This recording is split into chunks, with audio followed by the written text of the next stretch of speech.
All right, ladies and gentlemen, boys and girls, according to my chronometer, it is now 11 a.m., and it is my extreme delight and pleasure to introduce the next speaker.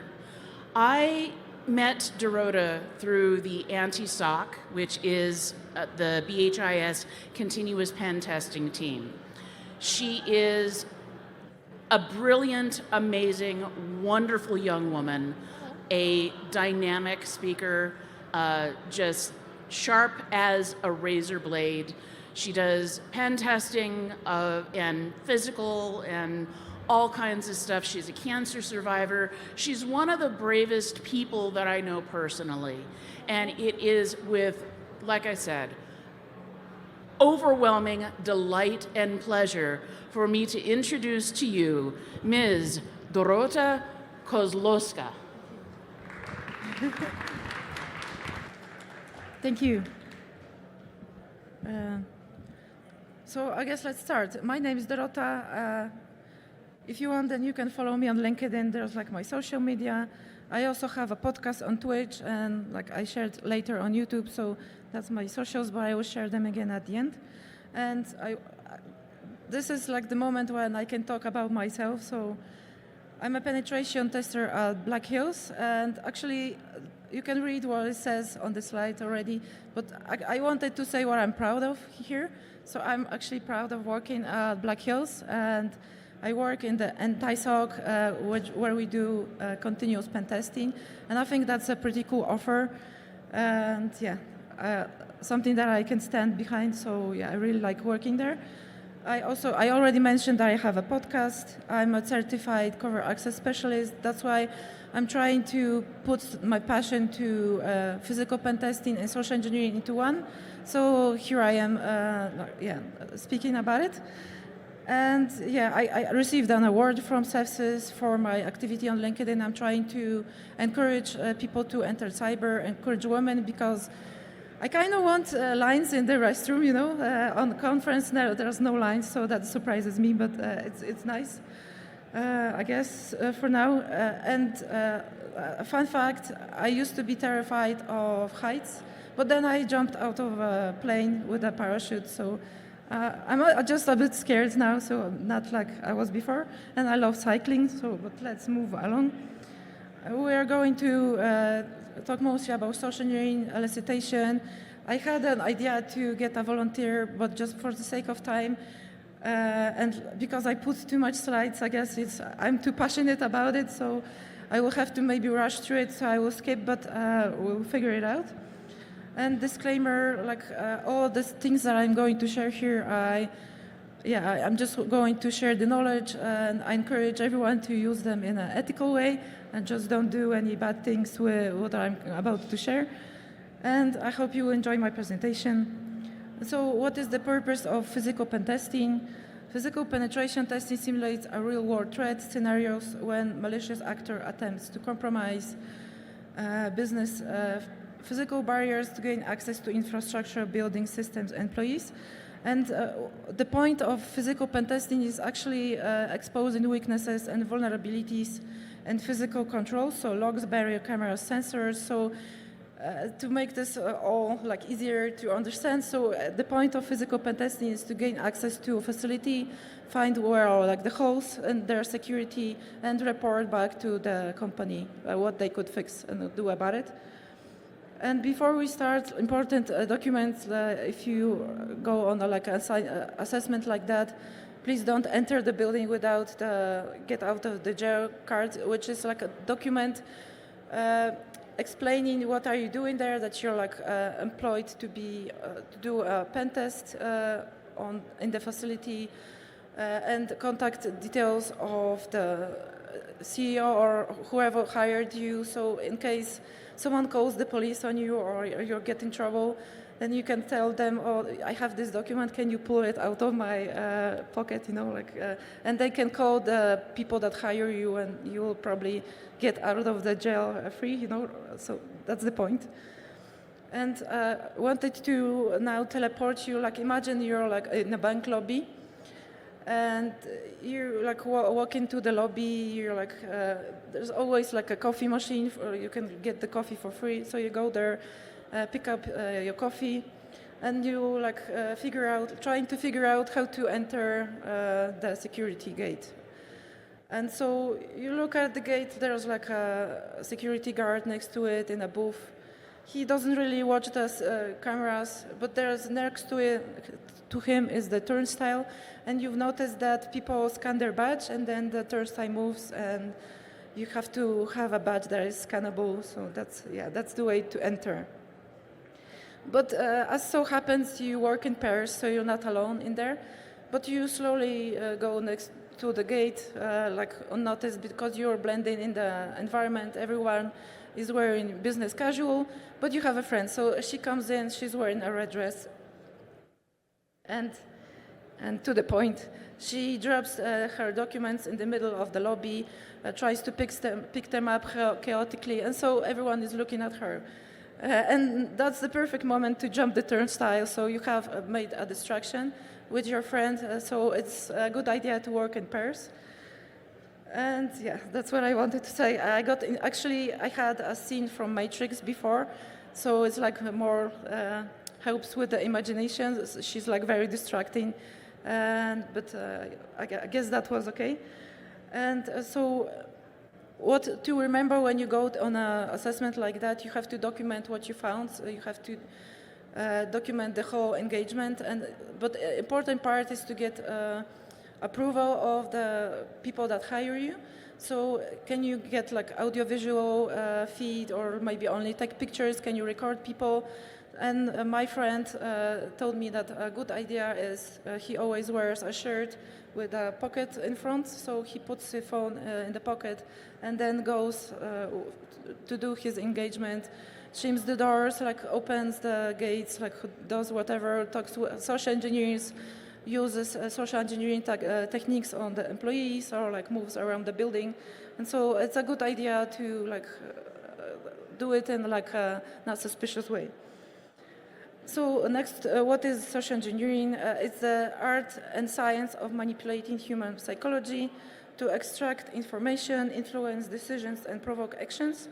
And it thrives on a truth that people can be far easier to hack than machines.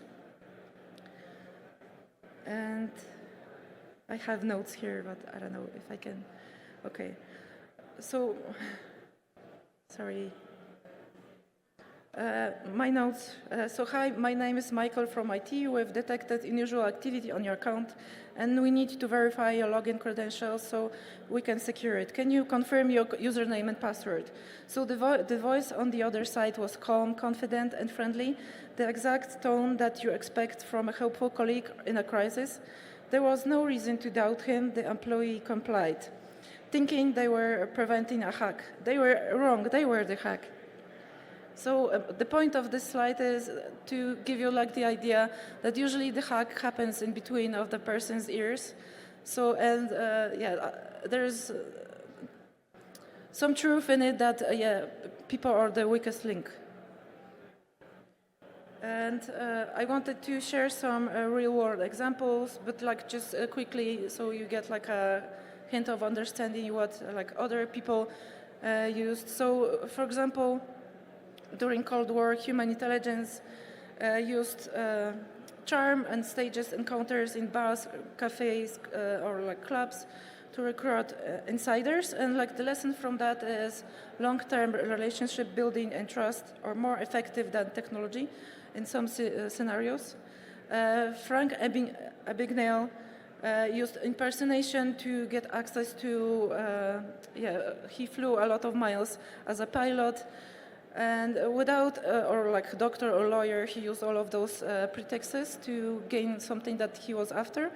And without formal credentials, and because he was very charmful, charismatic, people didn't question his like credentials, like what he's doing there, and everyone like helped him get along. So the lesson from that: authority symbols like clothing, jargon, confidence, or powerful trust shortcuts, and actually like being charismatic helps a lot too. And Kevin Mitnick is a social engineering pioneer. I don't think I have to introduce him very much. I'm sure everyone knows. And he used phone-based elicitation phishing bypasses technical defenses if employees aren't trained to resist. So what he was doing is like actually hacking the human being. So yeah, that's why I wanted to mention him here.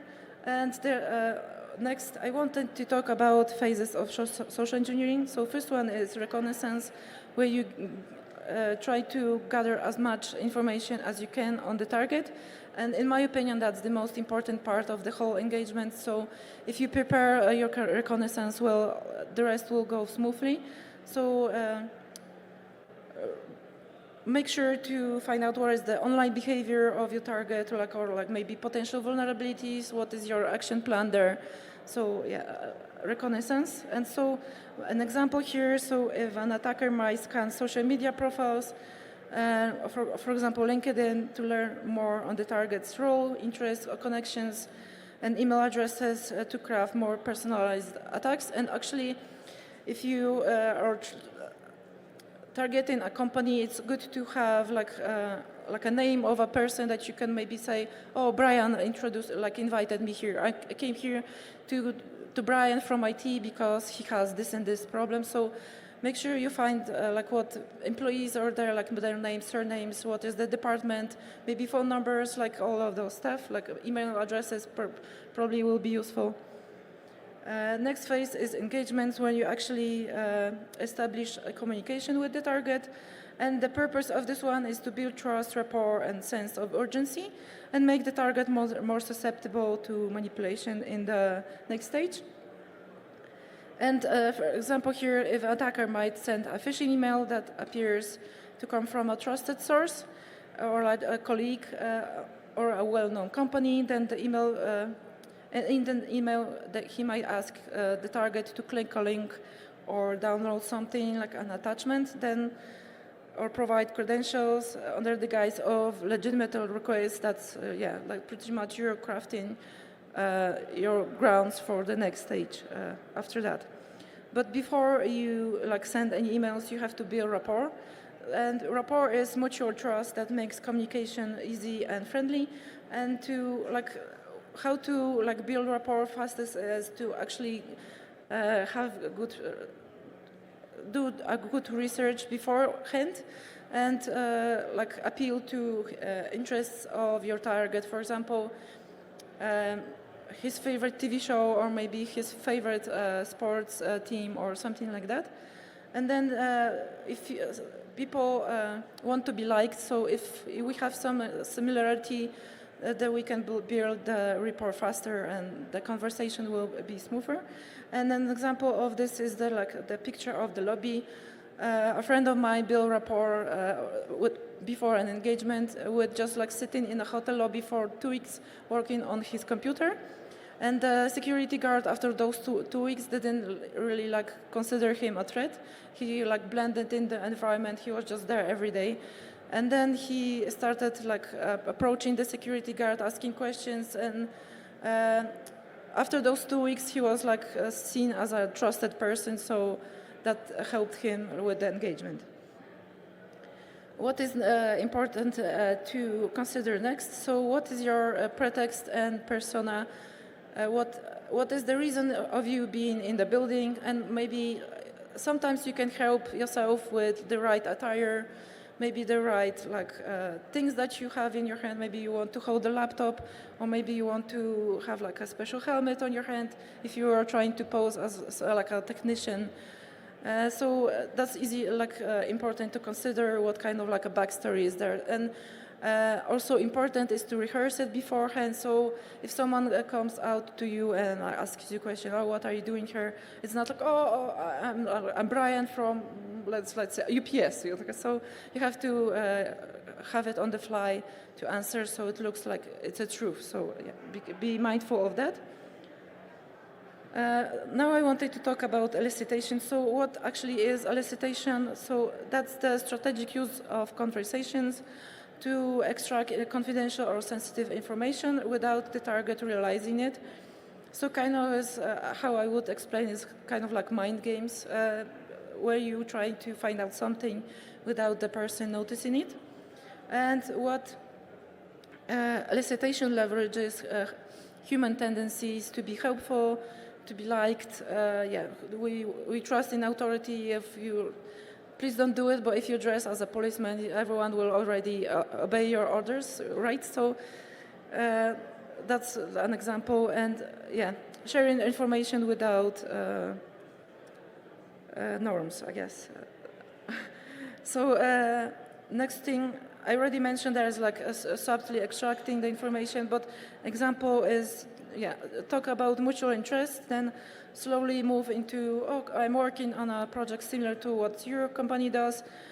How can I manage such complex systems? So actually, if someone is a specialist in the field and you go to him like, say like, oh, you're like this specialist, I really like respect you, or you're like so like inspiring, then the person would like to like share because he will like his ego like lifted and he actually thinks that he's amazing maybe. So then that could help him like if you like try to use that technique, the person might be more eager to talk about his like achievements and what he's doing at his work, maybe sometimes even share too much because he's like so passionate and enthusiastic. And so that's that. And what are like conversation triggers and openers that you can? I'm an introvert, and so I sometimes don't really know how to start the conversation. I even have a problem when someone comes. Oh, I watch you on LinkedIn, and I don't really know what to say next. But I guess thank you. So best conversational triggers and openers. I think it's a good thing to like practice beforehand, maybe with a friend.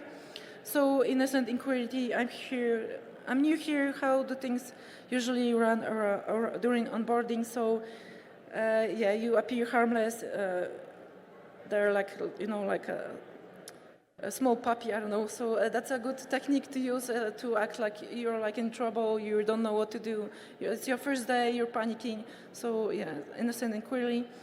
Sometimes even like pretending like you're like less intelligent than you actually are, and people are like, oh, okay, I can help you just to move this thing ahead because you're wasting my time or something like that, So shared experience, you know something about the person, so you're sharing your experience, or you're like, to get the conversation ahead, and that will help you to build rapport. Triggers venting of the person, so he will like open up and talk a bit more that he wanted to, or he or she. Flattery could work, so then appeals to ego and encourages sharing. Curiosity, so if you're curious and like you want to know more about the topic, and the person is a specialist in the field, so he might be more eager to share what he knows about it. And mutual enemy, but this is a dark one. So if someone wants to likes to gossip, then you can maybe use that, and maybe there's like a common enemy. You both don't like Brittany from HR, for example. I don't know. And the next one is subtle challenges and false information testing. False information testing is a fun one to test on Stack Overflow, for example, but I will talk about it in a moment. And subtle challenges is a powerful elicitation tool used to verify details, provoke correction, and extract data without directly asking for it. So it relies on a human urge to correct mistakes, defend accuracy, prove expertise, and reveal more than intended. And what are like the questions that you can like ask there? So I thought remote users didn't use MFI anymore, and the person might respond like to correct you. Actually, they still do. Everyone uses Duo, or like things like that. When you do it on purpose, like trying to put like a false information in there and like ask a question in a sneaky way. And false information testing is when you deliberately share an incorrect or speculative info. And I mentioned that Stack Overflow or Reddit is a good idea because sometimes I heard about it, people ask a question and no one answers for like months. So it's a good idea to create another account and say something that is totally not true and like totally an error, and then people will jump on and like try to correct you, give you the correct answer. That's actually what you want, to get the information faster. So to speed it up the process, that's a good tip, I guess. And to combine all those together, what like human psychological principles worked here. So the need to correct, because people instinctively correct misinformation. Ego, because you want to show off yourself and like look better than the others. Empathy for the confused. So if someone is like totally clueless, you want to educate them and help them to like be better, So those work. And red flags. Maybe I will try to do this one a bit faster. So if someone repeats mild errors about your procedures, maybe incorrect assumptions followed by or really naming internal roles with wrong information, playing confused and like or being vague too often, that's like a red flag. So yeah, what is happening here? Maybe that person is trying to get some information out of you. So how to defend yourself? So don't correct that person. Don't share information. Just don't educate. Just refer. Say I don't know anything about that. Maybe go to this department or reach out to this documentation. And beware of anyone testing your knowledge casually. So treat incorrect technical talk as bait. So that's a good defense tip, I think. What are the targets? Usually there's, what are they are trying to uncover with elicitation? So internal procedures, system access levels, so who has access to what? Infrastructure details like what VPN, what software is used, names, roles, the org charts. Sometimes you can even find that online if you look well with Google Dorking, so make sure to like familiarize yourself with that. Work habits, what time they enter the building, where is the lunch time. So you can craft what time you want to enter the building. Maybe you want to tailgate with them during like enter in the morning or after lunch, or maybe you want to come after work hours and then like talk with the cleaning staff more. So that's information that you want to know there. Quickly, what psychological foundation of elicitation we want? There's reciprocity.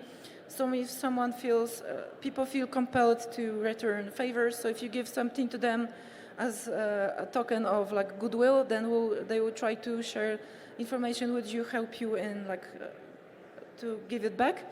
Social proof, if like always others share, so I can share too. So you can say, oh, Brian from marketing told me this and this. So okay, if Brian told you, then let's go, I guess.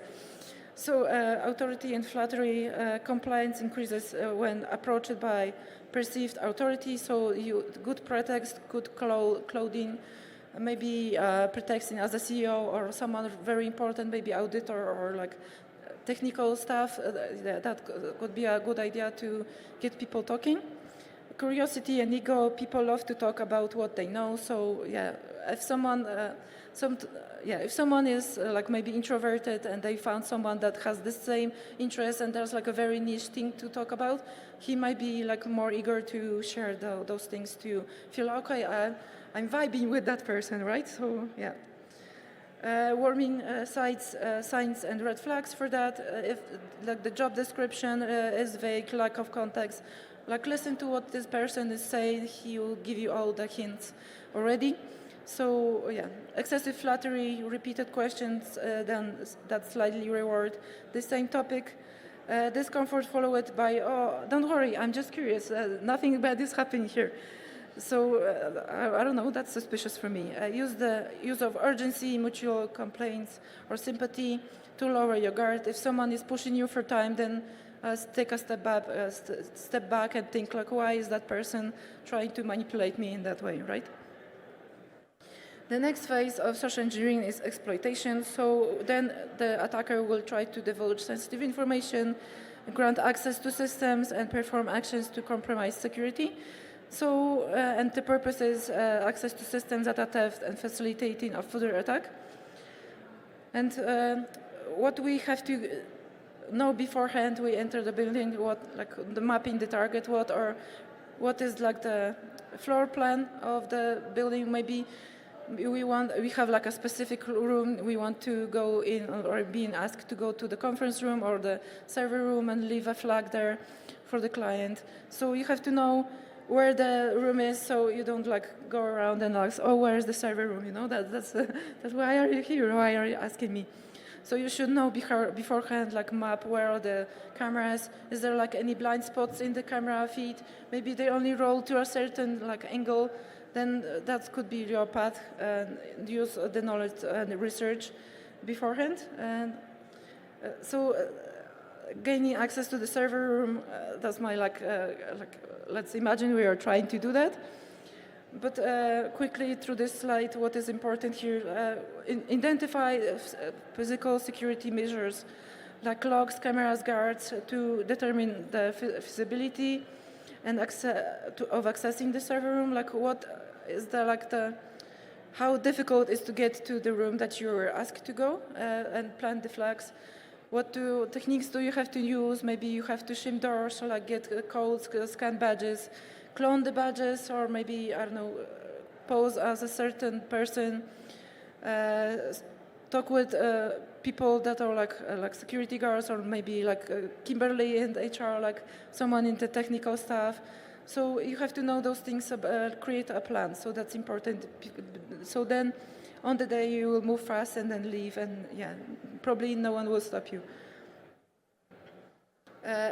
Here, when you are already in the site of the building, sometimes what is happening is the unwitting incorporation, and you can influence employees and gatekeepers. So that's important that there are like certain ways that you can do that, like maybe authority pressure, like share names, claim urgent executive approval, maybe urgency and stress, like give them like a timeline, like stress them out.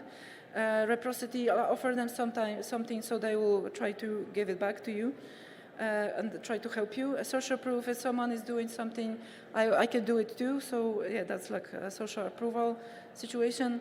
Sympathy, I feel, so I'm new and totally lost. Could you help me just once? So yeah, of course I will help you. I'm a good person. So, and consistency in foot in the door. So getting someone to agree to something like very small, but then you come back and ask for another small thing, and that gives you persistence. So you ask already for 3 things or 4 things, so maybe the 5th thing will be like a big deal, and you cannot say no because they already gave you the 4 ones before, and that they were a secret. So that's what you could use there. And what is important to remember, don't be pressured into breaking process. So it's important to teach people not only not to click links, but not to do something that is outside of your like working ethic. If you have rules in your workplace, then don't break those rules for like a stranger. So remember that it's important. And leveraging insider conversation engineering. So again, like other techniques that you could use, so pretexting as a contractor, new employees to ask for help, for example. I will actually have an example later. Flattery, curiosity, shared identity building, so maybe company slang, events like insider reference to appear trustworthy. Oh, yeah, I've been on this event. Oh, I've been there too. Okay, let's talk. Maybe like exploitation of the procedures, steering conversation toward badge policies, to shift changes, visitor rules, so you will get more information that way. Escorted access manipulation, getting someone to hold the door, walk them past the checkpoints. Sometimes it's a good idea to have like a box of donuts, a coffee, like 6 coffee in other hands, so your hands are busy, and someone, okay, poor guy, let's get him through the door. That could help, so that's a good idea. So. The point of this slide is it's less about hacking doors and more about like actually hacking people that use the doors. So if someone is helpful, what is like the policy in the company? Maybe they hold the doors for each other. So find out about that, and yeah, you can exploit that during the engagement. And best tips and practices, ethics, ensure the operation adheres to the client's rules of engagement and legal agreements. Flexibility, adapt on the fly because life happens. Something could go very much south, so you have to adjust what is happening in the conversation, or maybe take a step back and try with a different person, try maybe another day with a different pretext, wear a wig or whatever works for you. And so that could be a good idea. Confidence is the success of the social engineering tactics relies on it. So I usually say a gift because I'm still like an anxious presenter.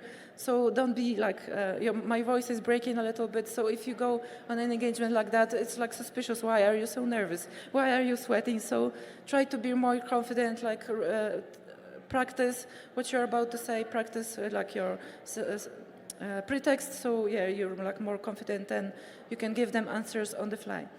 And yeah, risk awareness. If your questions are challenged, have a plausible backstory ready. So yeah, as I mentioned before, you can share those really quickly.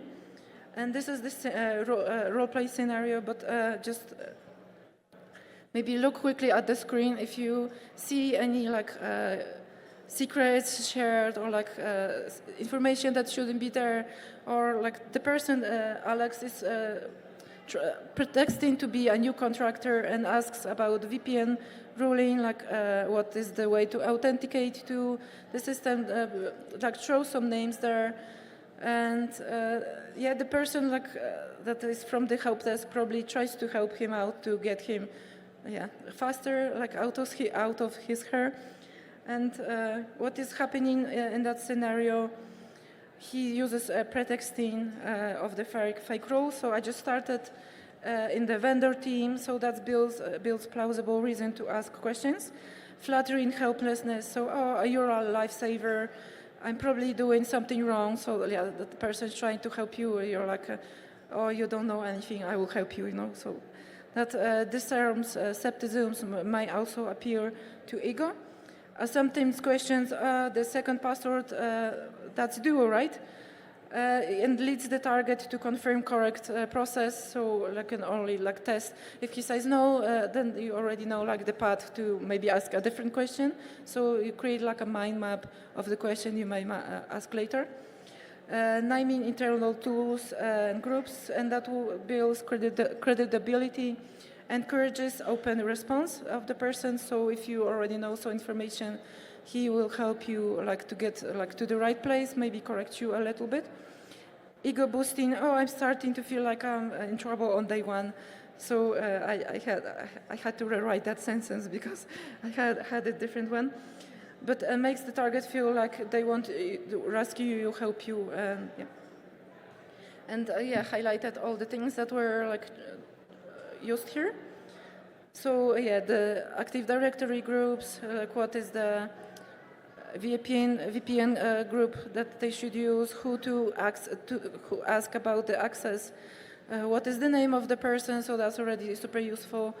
And elicitation doesn't always look like interrogation, so as you can see, it was a chill conversation between two people, one asking for help, the other one helping, and like a lot of like casual things like, you're helping me here, I think I'm like in trouble. So it often feels like helping and not like an interrogation.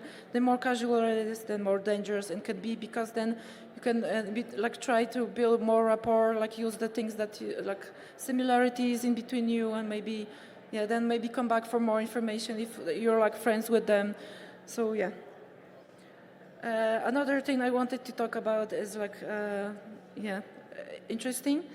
Like a mind game as well, is alternate reality framing. So I'm sure you in the grocery store sometimes see that they use 17% lean, but actually it should be 25% fat, but they want to look like, it's healthier, so you will reach for the one that says lean and not for the one that has fat mentioned. So that's actually framing something that is actually a bad thing in a way that it seems to be a good thing. So yeah, that's framing.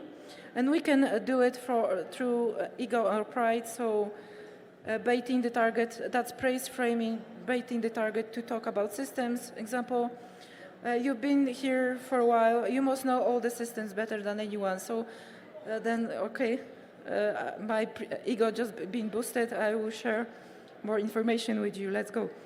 Implied status encourages them to prove knowledge. Example, I heard not everyone knows how the VPN failover works.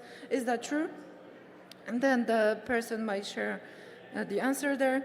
Challenge framing provokes detailed explanation. For example, I doubt most people even understand how the routing policies are layered. I bet you do, and okay, of course I do. The next one is framing through curiosity or flattery. Express flattery, so or you act like you're impressed with the person, so then yeah, ask them a question like, you clearly know your stuff, what would you do if you got locked out during travel? So it might work, might not, but yeah, if someone wants to share the information, then it might work. Hypothetical curiosity. If someone wanted to bypass two-factor authentication just for testing, how would they do? So yeah, that's an example of that. Leading through sympathy and empathy, you might try to act as a helpless persona, share like some burdens that you might share, like the person, I don't know, you know something about that person that is frustrated about, and you can share the similarities and you can talk about it and then move to another thing. Victor framing, so creates bonding, gets personal process info. My access keeps failing, feels like I'm being singled out. How did you go through that too? So that's like, yeah, I'm posing myself as a victim here and yeah, see what will the reaction be. Next, leading through assumptions and presupposition. So presume familiarity. So the standard process is still emailing credentials to the admin queue, right? And then you pretend that you know something and yeah. False consensus. Everyone just uses their work email as username. Yeah. So yeah, that's an example of that. Third-party framing. Someone told me that you don't even need full admin rights to override the lockout. Is that true? And dialogue steering techniques, like very quickly here, you can use assumpting statements like to make the target correct you or like maybe confirm. Complaints, frustration, bites insider into like workarounds. Name dropping, so Brian from HR, like something like that, adds legitimacy or flatters. False ignorance, so encourages justification or disclosure. That example of that is, what's the big deal if someone has admin access anyway? So yeah, it's like you're trying to look ignorant there.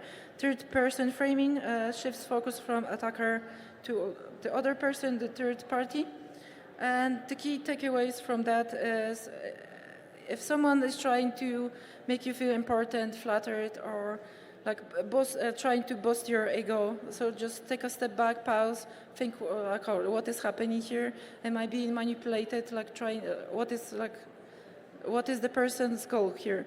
So because the emotional reaction might be exactly what they are counting for. That's actually what the social engineering is about, to make you emotional, and then they can gain more information from you.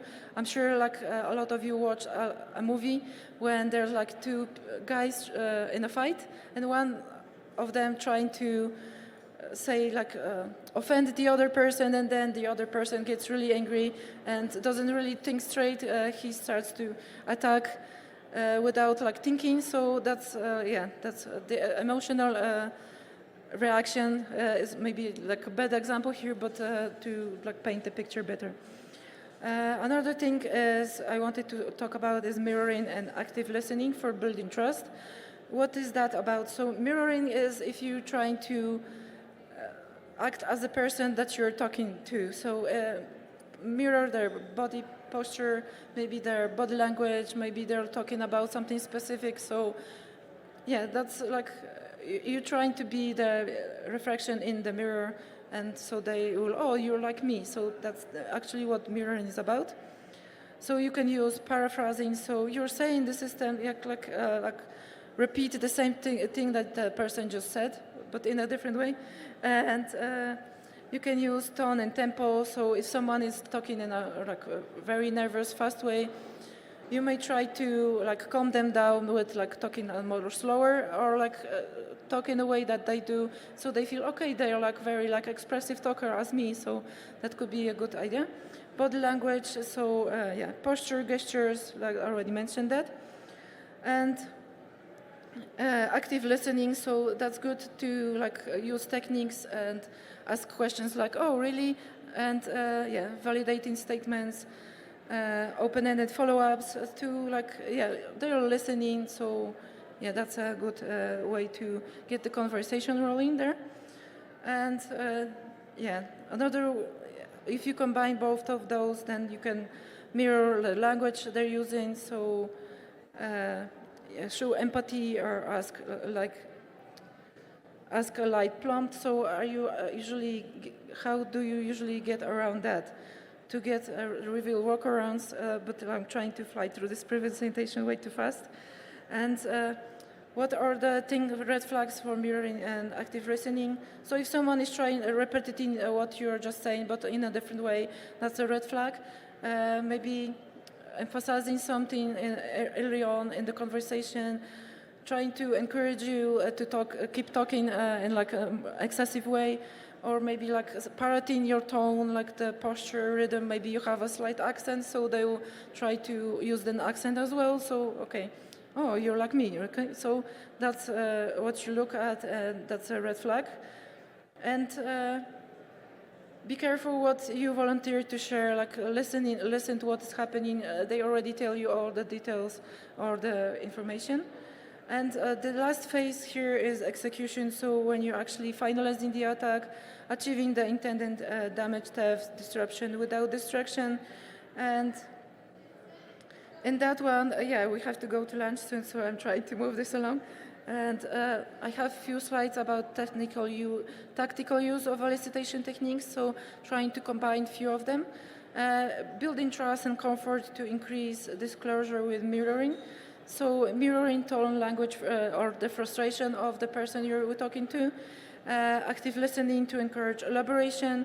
So, oh, wait, what do you mean by contractor access group? Like asking questions to confirm something, yeah.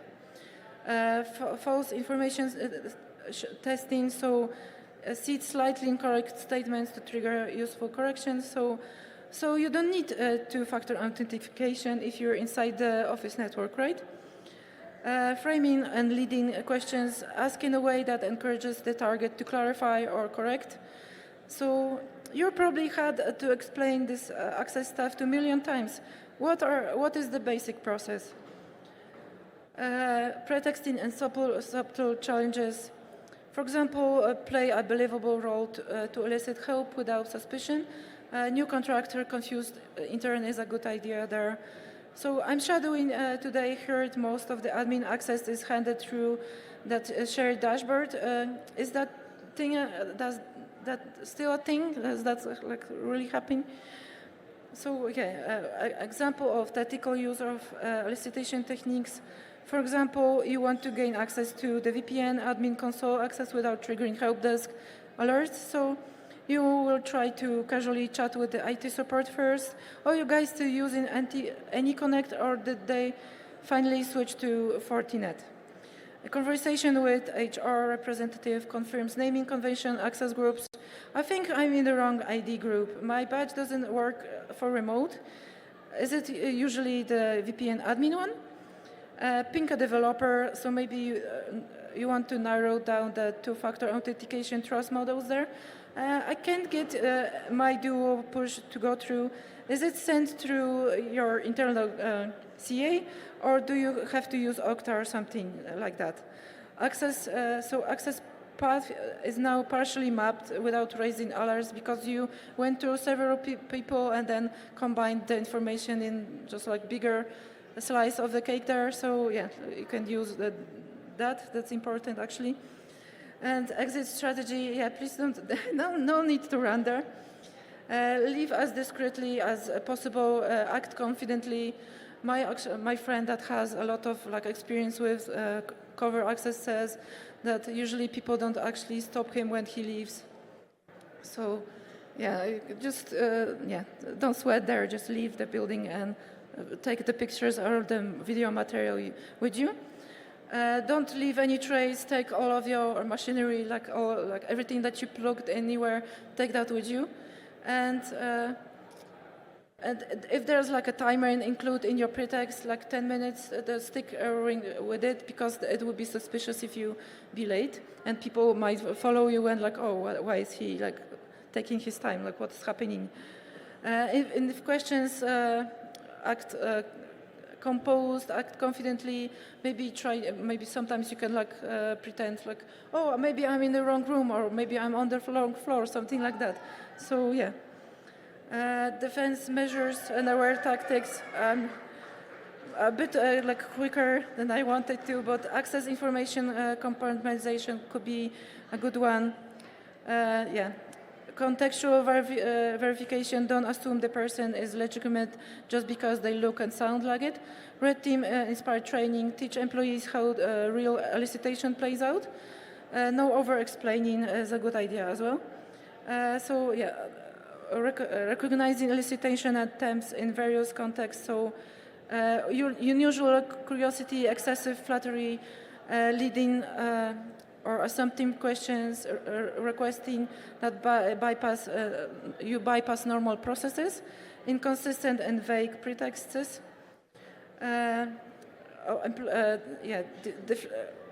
How to countermeasure that defensive strategies? So deflect, answer with questions, generalize, exit gracefully, and report quietly. And the red teaming part is actually, that's pretty a good part, because that's actually what I'm doing in the anti-SOC. We have continuous penetration testing there, and so by testing the client's security, we see there's a constant process. So there's just what I wanted to say actually is just not a one test, but it's a constant improvement. Ethical considerations quickly. So ethical use is happen. Red teams do it, but malicious intent is human trust is being leveraged for criminal gain. So the tool, the elicitation itself, is not a bad thing, but how you use it, what is the context of the situation, that's what you look at. And some laws, regulations. We have Computer Fraud and Abuse Act, GDPR in European Union, Wire Fraud Telecommunication Acts, corporate policy and HR regulations. That's what the companies actually have in place on site. Professional codes on conduct could be what you could read more about. And conclusions, as a lot of text on this one, but yeah. Technologies evolves, but the psychology stays the same. So what is important? The attacker toolkit is trust, authority, curiosity, and urgency. Defensive awareness training must be continuous because all tricks adapt to new platforms, and the digital and physical elicitation will increase, I think, and will intertwine as well. And attackers may use AI chatbots, clone voices, deepfake video to enhance the credibility of the elicitation. So yeah, that's all to consider here. And if you have any questions, I have 1 minute, but you can attack me later, when I leave the stage, and ask me question then, or use my social media and then send me a message. I'm very happy to share whatever you want to know. And yeah, thank you for listening, and hope that went well.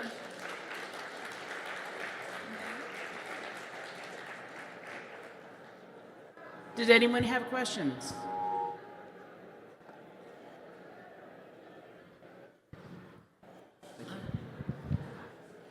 What does practicing look like for you in these techniques?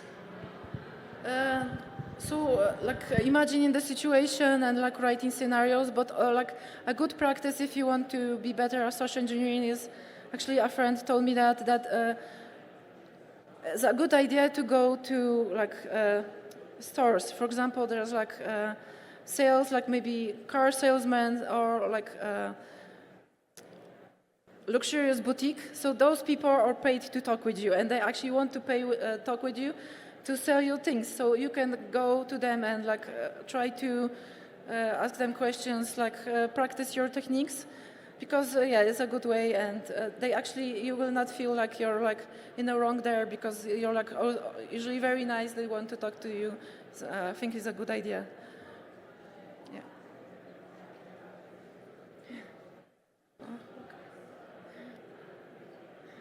Okay. Thank you.